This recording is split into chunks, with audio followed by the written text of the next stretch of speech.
The heels of all of that armed militia group that took over the Malheur Wildlife Refuge near Burns, Oregon, vowing to stay put as long as necessary. They want the federal government to give the land back to the local government. It all started over the weekend.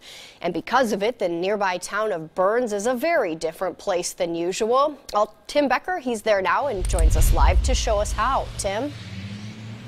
Oh, for one thing, schools here have been closed. They will be closed all week because of the standoff situation.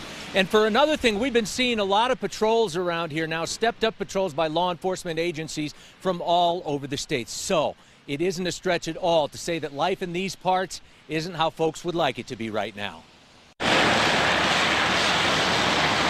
They're everywhere in this small town. You know, it's scaring people.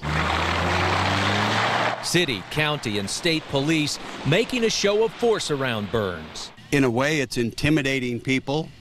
It's keeping people afraid of their neighbors and everything else. I spoke with one deputy who drove here all the way from Clackamas County. He was outside school district headquarters, where we were stopped when trying to ask about the decision to cancel school all week. Who's making these calls, and why aren't the parents have a say-so and such? Steve English met me across from the all-but-shuttered high school, wondering why his kids aren't in school this week. Obviously, there's a scare threat that's either been over-exaggerated, because I don't see a threat. I haven't seen one yet. Yeah. What's the issue?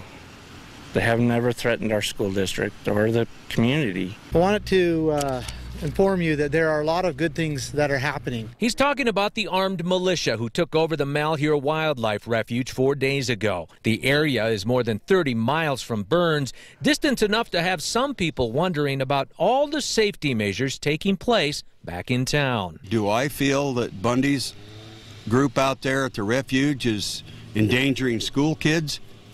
No.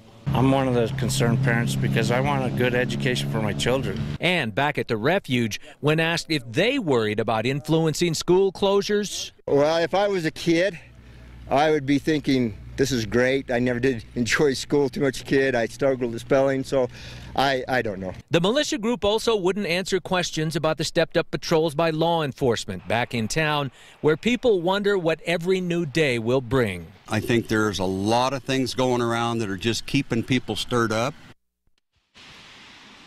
Well, we tried reaching the school district all day long, and they did finally issue a press release late this afternoon saying simply that schools were closed to ensure the safety of staff and students. Also, I did find out that the Department of Justice held a meeting with the FBI today around here, asking the FBI why they weren't doing aren't doing as much as they could be. FBI said, we have a lot more people on the ground here than you can begin to think.